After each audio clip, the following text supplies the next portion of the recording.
दोस्तों स्वागत है आप सभी का वाईटी एजुकेशन में। प्राचीन भारत के इतिहास का आज दूसरा दिन है जहां पे आज हम लोग फिर से 100 क्वेश्चन का ये सीरीज देखेंगे जहां पे वन लाइनर ये प्रश्न है। तो आपको ये प्रश्नों को रट जाना होगा क्योंकि यहां से प्रश्न पूछे भी गए हैं और आगे आने वाली परीक्षाओं में पूछे भी जा सकते हैं। तो चलिए शुरुआत करते हैं, सीधे उन प्रश्नों पर लिए चलते हैं। चैनल पर नए हैं तो प्लीज चैनल को सब्सक्राइब कर लेंगे। चलिए, तो कल हम लोगों ने यहाँ पे कुछ संस्कृतियां पढ़ी थी। अब आज हम लोग यहाँ पे पढ़ेंगे हड़प्पा सभ्यताओं के बारे में। जी हाँ, तो पहला क्वेश्चन यहाँ से बनता है कि हड़प्पा पुरा स्थलों की खुदाई से प्राप्त जो कलाकृतियां हैं उनमें कौन सी चीज सबसे यानी कि सर्वोत्तम है, महान थी। तो ये ध्यान रखिएगा दोस्तों, वो मुहरें थी। जी हाँ, जो कि सबसे सर्वोत्तम थी उन कलाकृतियों में। मुहर कैसे थे? तो वो उन मुहरों पे गाय के चिन्ह, शिव का चिन्ह ऐसे वहां पे बना के रखते थे। तो ये एक बड़ी सभ्यता का पहचान है दोस्तों, जो कि कलाकृति में यहाँ पे आपको देखी गई। और कांसी का जो है बना हुआ एक नर्तकी की छोटी मूर्ति भी यहाँ पर पुरा स्थलों में मिली थी, जो कि हड़प्पा पुरा स्थल से हमें प्राप्त हुई है। तो ये क्वेश्चन पूछा गया है बिहार एसएससी में भी। जी हाँ, कि कांस्य की जो है, कांस्य की बनी हुई मूर्ति किसकी थी? तो एक नर्तकी की थी, ये आपको याद रखना है। और आपको बता दें कि हड़प्पा स्थल जो है पूरा स्थल, हड़प्पा का जो है पूरा स्थल है ये, जो कि मोहनजोदड़ो में ये पाया गया।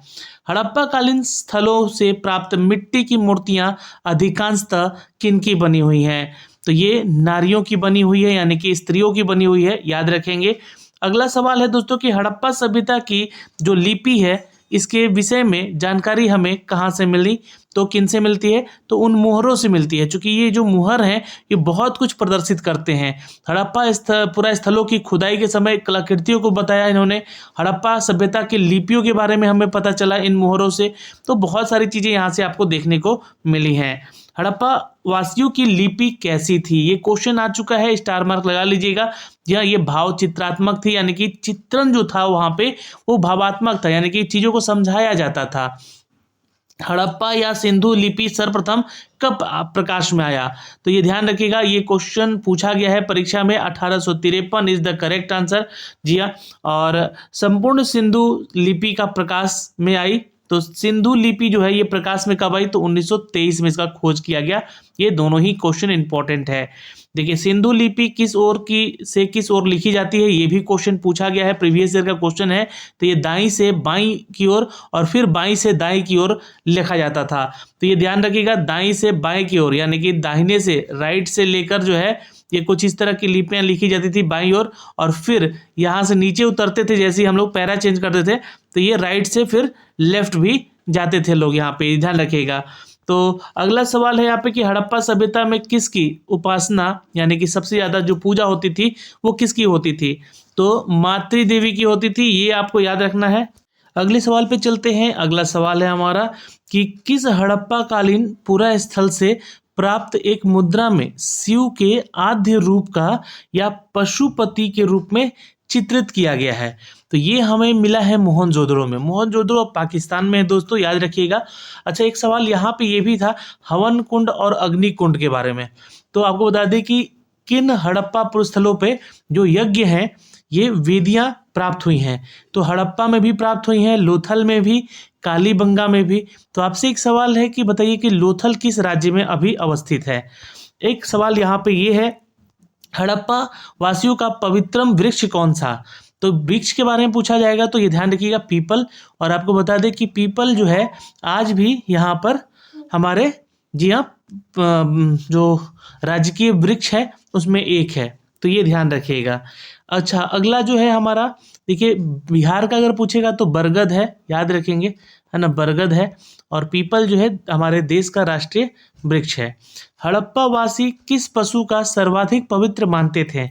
तो कुबड़ सांड को, ठीक है, ये ध्यान रखिएगा। किस हड़प्पा स्थल से पुजारी की प्रस्तर यानी कि पत्थर की मूर्ति प्राप्त हुई है? तो ये हड़प्पा स्थल था दोस्तों, याद रखिएगा, हड़प्पा से ही ये हमें प्राप्त हुआ था। हड़प्पा समाज की किस प्रकार का था?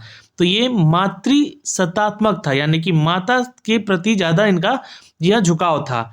सवाल था दोस्तों यह कि यहाँ पे कि भारतीय प्रागैतिहासिक पुरातत्व का जनक किसे कहा जाता था?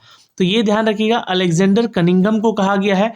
इन्होंने ही ये खोजकर्ता में जी हाँ अपना योगदान दिया है। ठीक है।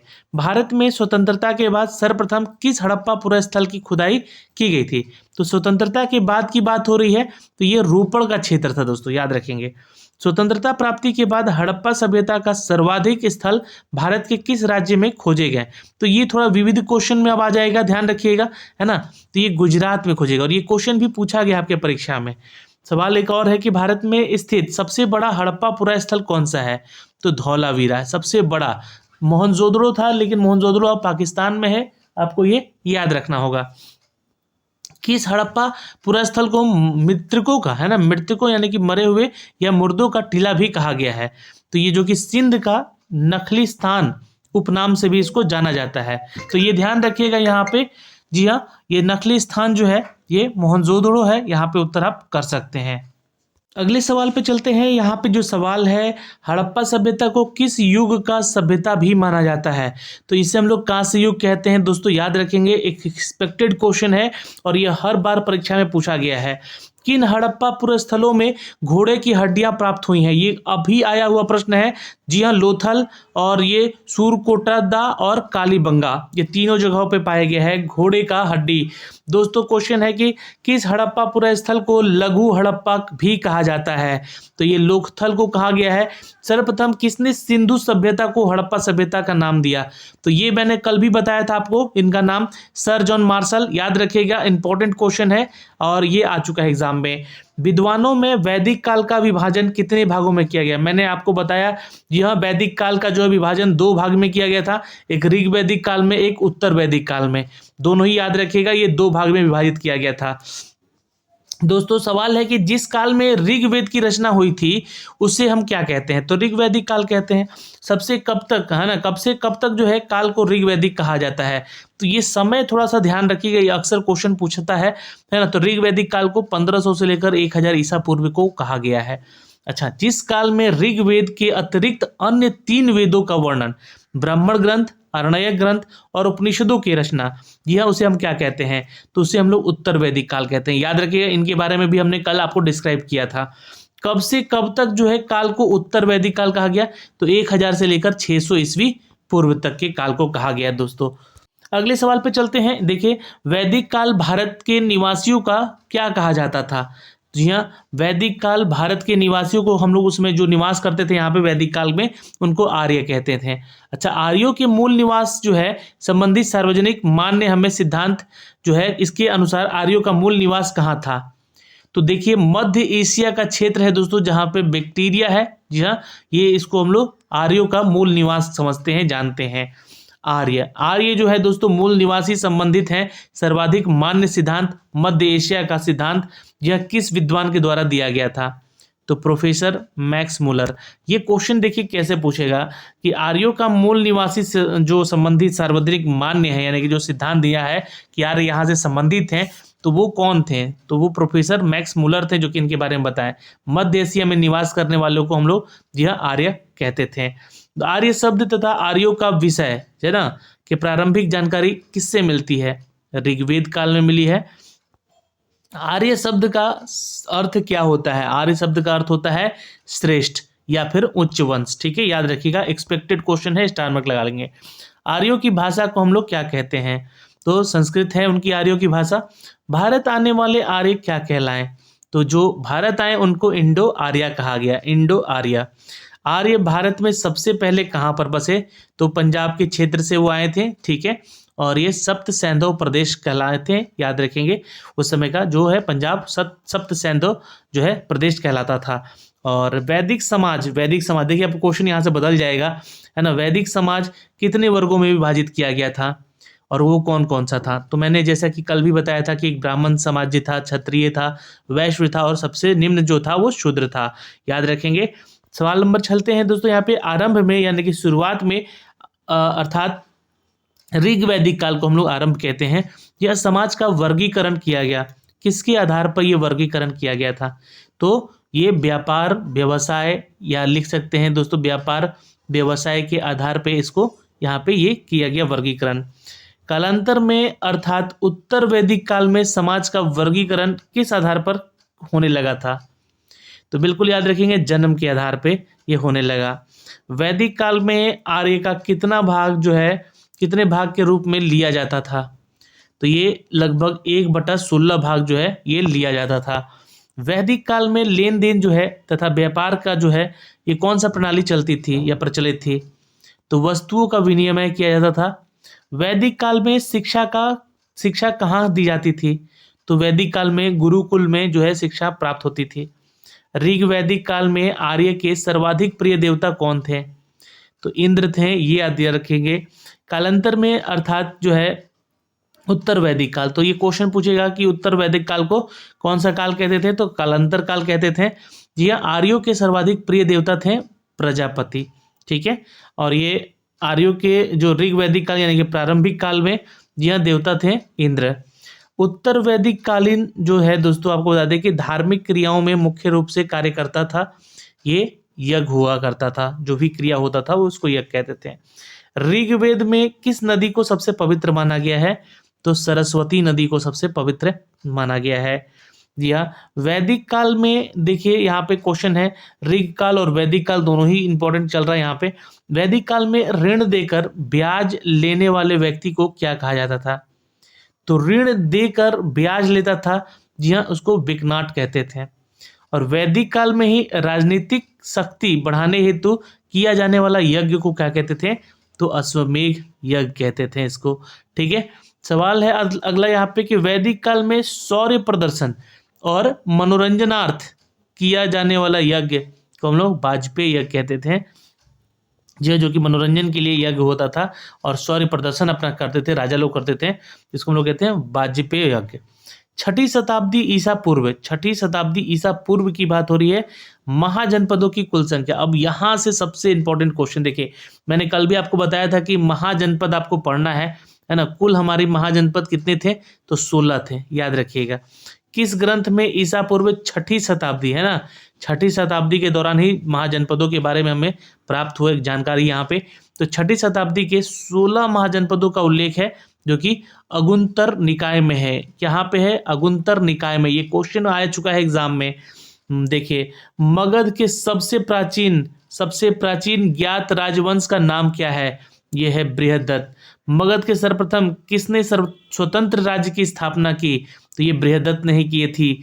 महाभारत जो है, महाभारत कालीन जरासंध किसका पुत्र था? तो ये बृहदत्त का ही पुत्र था। ये 3 क्वेश्चन एक नाम से याद रखेंगे। मगध का सबसे प्राचीन राजवंश बृहदत्त था, मगध का सर्वप्रथम स्वतंत्रता राज्य स्थापना किया बृहदत्त ने, और महाभारत कालीन जरासंध का किसका पुत्र था? ये तो बृहदत्त का। हर्यक वंश का संस्थापक कौन था? जी हाँ, तो बिंबिसार। अब देखिए, हम लोग मौर्योत्तर काल से मौर्य को भी पढ़ेंगे। जी हाँ, मगध साम्राज्य को पढ़ने के बाद ये ध्यान रखेंगे, आगे उसके बारे में भी क्वेश्चन आएगा यहाँ पे, जो कि हमारा प्राचीन भारत का इतिहास का सबसे इंपॉर्टेंट टॉपिक है ये सब। हर्यक वंश का संस्थापक बिंबिसार। बिंबिसार मगध की गद्दी पर कब बैठा? तो 545 ईस्वा पूर्व में। बिंबिसार ने किस नगर का निर्माण करके सबसे अपनी राजधानी बनाई? तो राजगृह बनाई थी इन्होंने। तो ये क्वेश्चन सारे आ चुके हैं एग्जाम में। जी हाँ, बिंबिसार पहली और प्रधान पत्नी कौशला देवी जो है किस कौशल नरेश की बहन थी? तो वो प्रसेनजीत है ना, प्रसेनजीत जो था जगह का नाम, वहां के कौशल नरेश थे, उनकी पत्नी थी कौशला देवी, जो कि बिंबिसार की पत्नी बनी पहली। ठीक है, बिंबिसार किस धर्म का अनुयायी था? तो ये बौद्ध धर्म को मानने वाला यह अनुयायी था। आइए आगे बढ़ते हैं। बिंबिसार का समकालीन राजवैद्य जिसे उसने महात्मा बुद्ध की सेवा में भेजा था, जी हाँ, उसका नाम था जीवक। ये क्वेश्चन बहुत बार पूछा गया है परीक्षा में, याद रखिएगा। बिंबिसार का ये समकालीन था और ये क्या था? राजवैद्य जीवक, याद रखिएगा। बिंबिसार द्वारा अवंती देखिए ये संबंधित है आपका, जी हाँ, आपके उज्जैन से। तो अवंती के जिस पांडु रोग, जिसको हम लोग पीलिया या जॉन्डिस कहते हैं, पीड़ित शासक थे, जिसकी चिकित्सा के लिए यानी कि उसकी डॉक्टरी के लिए अपने राजवैद्य जीवक को भेजा गया था, वह अवंतिक शासक था प्रघोत। ठीक है, याद रखेंगे, उस समय अवंती का शासक था प्रघोत। 493 ईस्वी पूर्व में बिंबिसार की हत्या कर मगध की गद्दी पर कौन बैठा? तो देखिए, 493 ईसा पूर्व की बात हो रही है, अजातशत्रु से संबंधित प्रश्न आएगा। अजातशत्रु का उपनाम क्या था? तो कुणिक, याद रखेंगे। जी हाँ, अजातशत्रु किस धर्म का अनुयायी था? तो ये जैन धर्म का अनुयायी था। तो अब यहाँ से बौद्ध धर्म का जो है थोड़ा थोड़ा जो है अस्तित्व खत्म होने चला गया और ये जैन धर्म यहाँ पे शासन में आते चले गए। 461 ईस्वी पूर्व में कौन अजातशत्रु की हत्या कर मगध की गद्दी पर बैठा? तो 461 में अजातशत्रु की हत्या कर उदयन जो था, यानी कि उदयन भी कहते हैं इनको, ठीक है, वो गद्दी पर बैठा। ठीक है, अजातशत्रु के पुत्र थे ये उदयन, और इन्होंने अपनी राजधानी कहाँ स्थानांतरित की? तो पाटलिपुत्र यानी कि पटना। उदयन जो है किस धर्म का अनुयायी था? तो ये भी जैन धर्म का ही अनुयायी बना। देखिए, उदयन जो है शासन के काल में शासन की सर्वाधिक महत्वपूर्ण घटनाएं क्या थी? जिसमें कि मगध उत्तरी भारत का सबसे अधिक विशाल और शक्तिशाली साम्राज्य बन गया। तो ये दोस्तों उदयन का शासनकाल जो था, ये सबसे महत्वपूर्ण घटना था जिसमें कि मगध उत्तर भारत का सबसे बड़ा विशाल और शक्तिशाली साम्राज्य बना। अवंती का मगध का विलय होना, ठीक है, ये अवंती यानी कि उज्जैन, और वो मगध में विलय हुआ इसका। और उदयन का पुत्र जो है, जो कि उसका उत्तराधिकारी बना, उसका नाम था नागदशक, और जो कि 412 ईस्वी में किसने हर्यक वंश के अंतिम शासक नागदशक को अपदस्थ करके मगध में शिशुनाग वंश का स्थापना किया। तो ये था शिशुनाग, ठीक है। तो ये शिशुनाग वंश का यहाँ से शुरुआत हो गया। कब से भाई? 412 ईस्वी पूर्व से। तो ये सब डेटा आपको याद रखना है। यह नागदशक का मंत्री, जी हाँ, याद रखेंगे, इंपॉर्टेंट है यहाँ से, जो कि शिशुनाग बना। ठीक है, नागदशक किसका पुत्र था? हर्यक वंश का। जी हाँ, ये उदयन का पुत्र था, उत्तराधिकारी बना था इसका।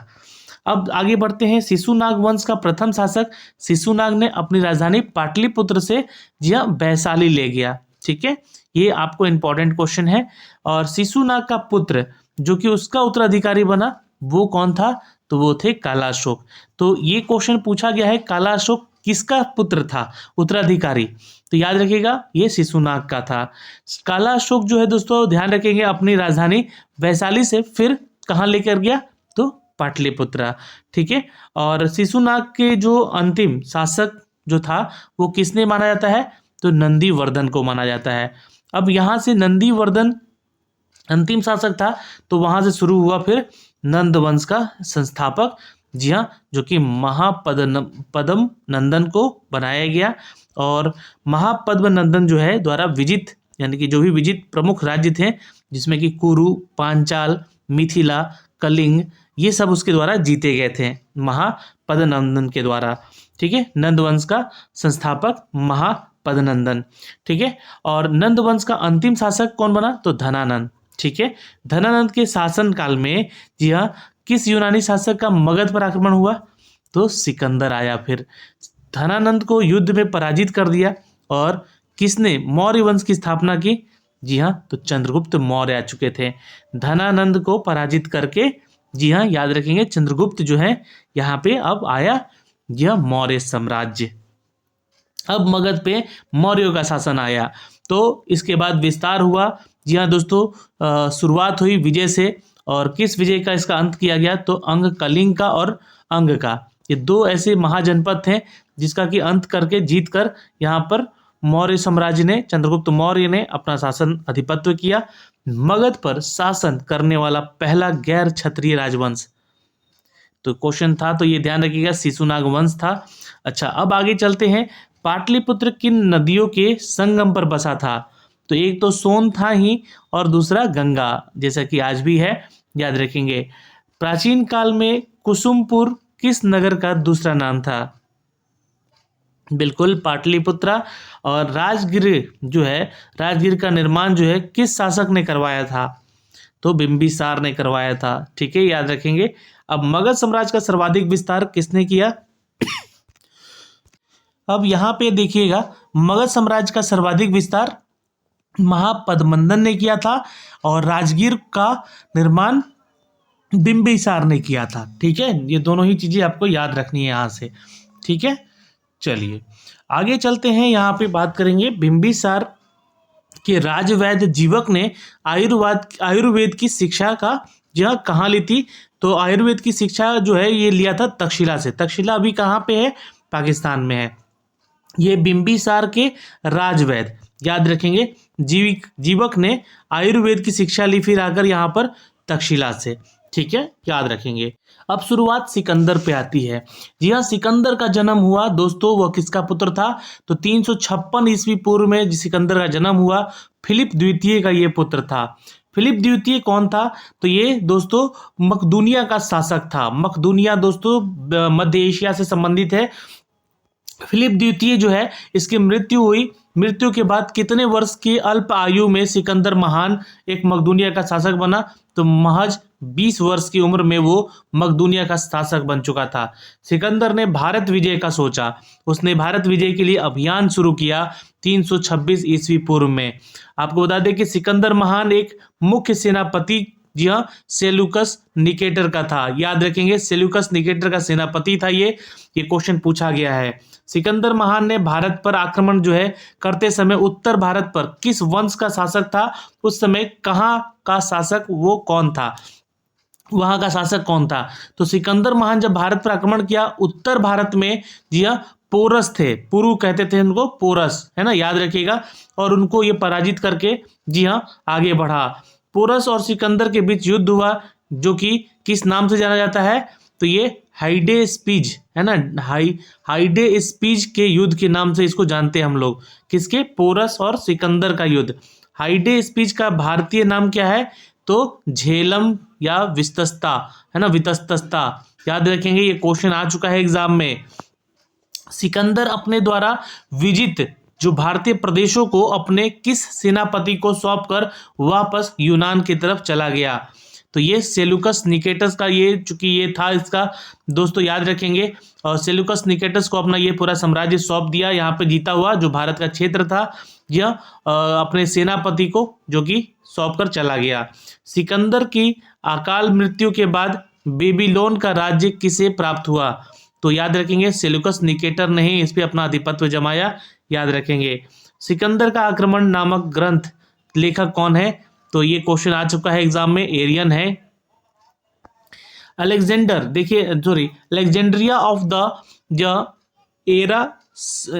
एराकोस्नियस, ठीक है, याद रखेंगे, अलेक्जेंड्रिया ऑफ द एरोकोस्नियस, अर्थात आधुनिक कंधार नगर की स्थापना किसने की? तो ये सिकंदर ने किया था।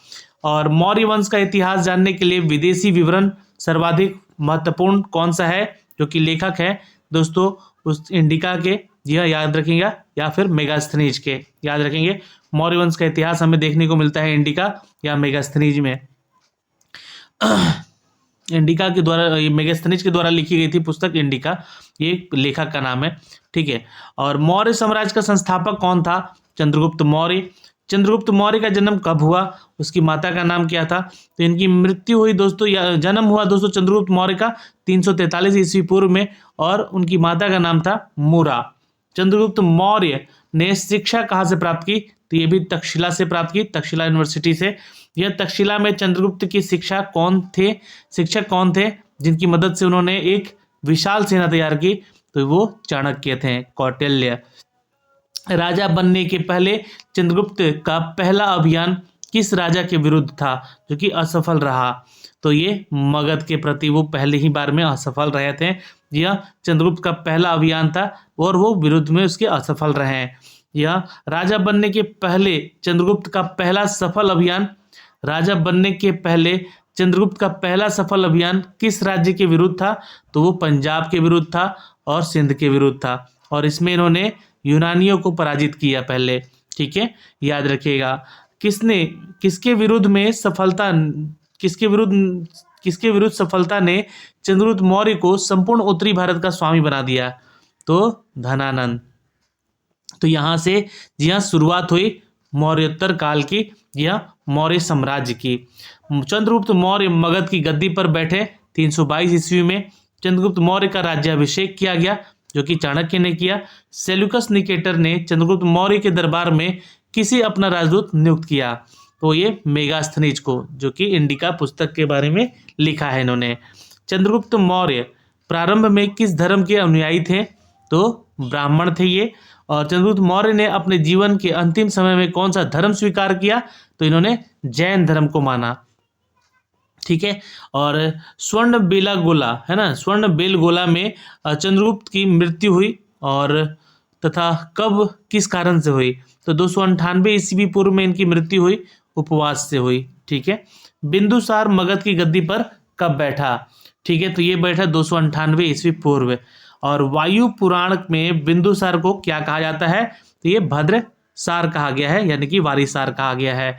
दोस्तों यहाँ से अभी कहानी खत्म नहीं होती है। आज हम लोगों ने यहाँ पे भी 100 प्रश्न देखे हैं, लेकिन कल और 100 प्रश्न देखेंगे जो कि आपके, जी हाँ, प्राचीन भारत के इतिहास से संबंधित है। अभी बहुत ही लंबा ये चलेगा। ठीक है, उसके बाद मध्यकालीन भारत पढ़ेंगे और उसके बाद हम लोग यहाँ पे आधुनिक भारत का इतिहास भी पढ़ेंगे। फिर हम लोग भूगोल में एंट्री करेंगे, फिर उसके बाद पॉलिटी देखेंगे और फिर आपका करंट अफेयर भी करवा दिया जाएगा, जो कि बिहार सिपाही, जी हाँ, मद्य निषेध उत्पादन विभाग को लेकर इंपॉर्टेंट सारे MCQs है। जय हिंद दोस्तों, मिलेंगे आपसे अगली वीडियो में, तब तक अपना ध्यान रखें।